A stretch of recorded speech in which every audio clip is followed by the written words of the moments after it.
Hello and welcome to the news button. What if India's biggest air power advantage isn't a brand new stealth fighter, but an aircraft that has already been defending the nation's skies for over 2 decades? Today, we ask a question that could redefine India's air combat strategy. Should India stop waiting and immediately expand its Super Su-30MKI fleet by more than 200 aircrafts? Because the clock is ticking and India's fighter numbers are not. After the MiG-21 phase out, India's squadron strength has dropped to just 28 squadrons. Just 28 squadrons. While our Western adversary Pakistan has 20 combat ready squadrons. So, what are we waiting for? Are we still waiting to equal with Pakistan's squadron numbers?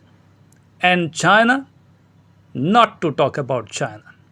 It is fielding 500 plus fifth generation J-20 mighty dragons already, besides its traditional fighter squadrons. The IAF, one of the world's most capable air forces, is now confronting a growing numerical challenge. While the sanctioned strength is 42 fighter squadrons, the operational strength remains well below that level following the retirement of legacy aircraft and slower than anticipated induction of replacements. And India's security environment is becoming more demanding and dangerous by the year. China continues to expand and modernize its air power with 500 plus super advanced Chengdu J-20s already added to its fleet. To the west, Pakistan is pursuing modernization with Chinese support, including plans to induct the Shenyang J-35A. Not just this, a triangular axis is getting formed between Beijing, Islamabad, and Dhaka. Apart from Pakistan, China's engagement with Bangladesh has added another strategic dimension that is worrying Indian security planners. Now, India confronts the possibility of a three-front war in place of the earlier two-front war. India has to prepare for that possibility. Deterrence is built not on assumptions, but on readiness. It is already too late. An S-400 and a solid air defense shield and a lethal BrahMos might have saved the day for India in Operation Sindoor, but these are no security guarantee when China will enter the action. Imagine a situation when hundreds of Chinese stealth fighters, laced with lethal PL-15 and PL-10 long-range missiles, flying over the Gangetic Plain and Indian radars struggling to identify their location, and China gaining air dominance within days. Of course, no serious security planner would wait to see that. It is the worst nightmare any serious security planner would ever imagine. But we have been precisely waiting to see that.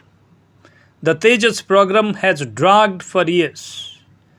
Not just this, even the much talked about AMCA is on the geopolitical chessboard, with the fates of both the fighters attached to a single American company, General Electrics.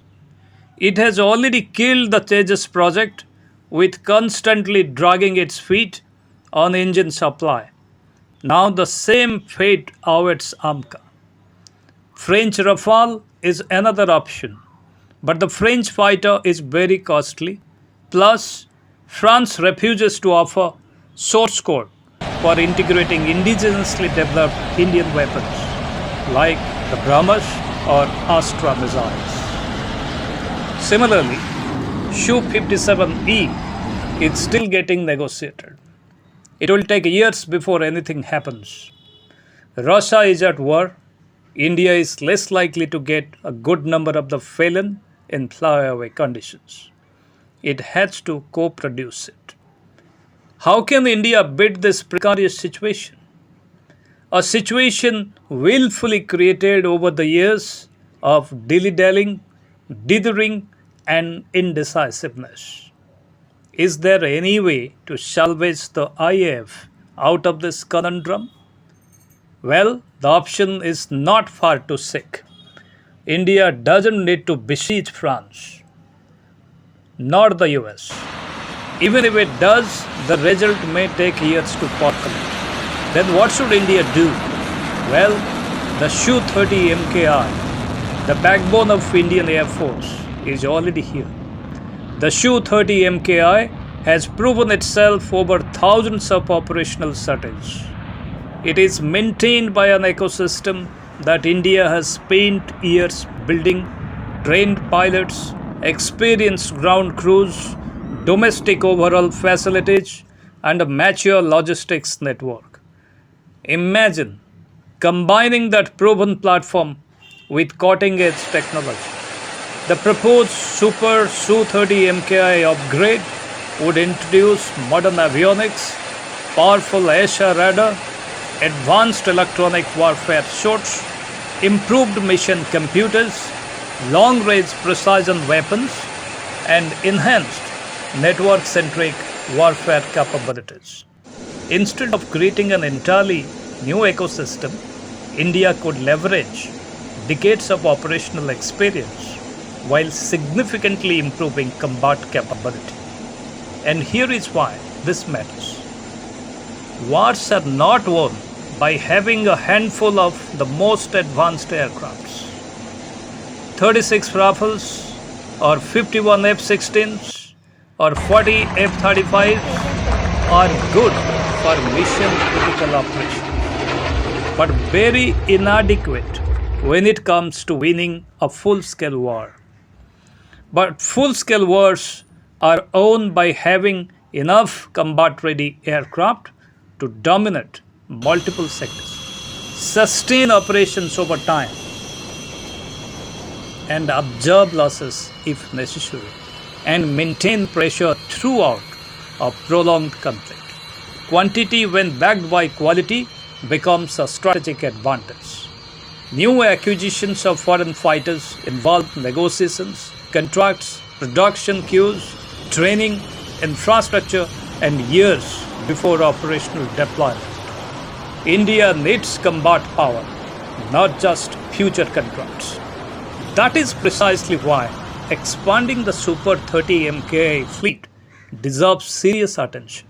A large force of upgraded Su-30MKIs could help bridge the capability gap much faster than waiting for entirely new aircrafts to arrive in significant numbers.